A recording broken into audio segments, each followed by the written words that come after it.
So everyone's in this constant search to get better.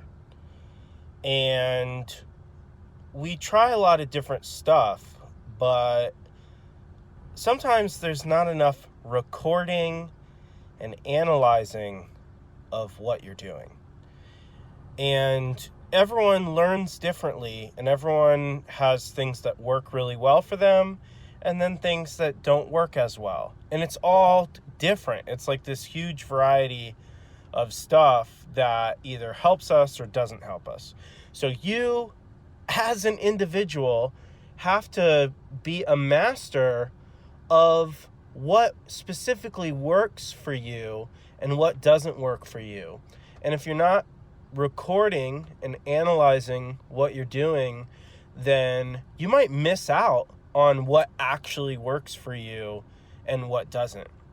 So I think a common misconception is we look at what works for someone else and we go, cool, that works. It's obvious that it works. It works for them, so it's going to work for me. Great. And then you try that method. It doesn't actually work for you, but you're so bought in to the fact that it worked for someone else that you just keep going again and again and again through that method. So instead, try things out. Try a bunch of different things, but make sure that you are analyzing and recording what happens. So you try a method and it doesn't work, write that down. And then when you forget, because you're gonna forget, you can look back on your notes and go, oh yeah, this didn't work out, so I'm not gonna do that again. Or maybe you wanna do it again, but at least now you know if it doesn't work again, like, okay, this is the second time this hasn't worked.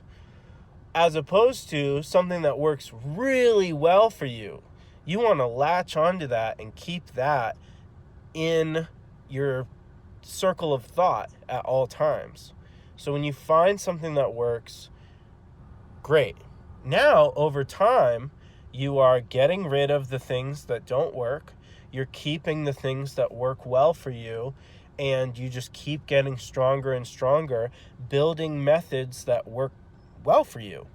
Whether that's in drumming or in life, that is a way of living a greatness lifestyle.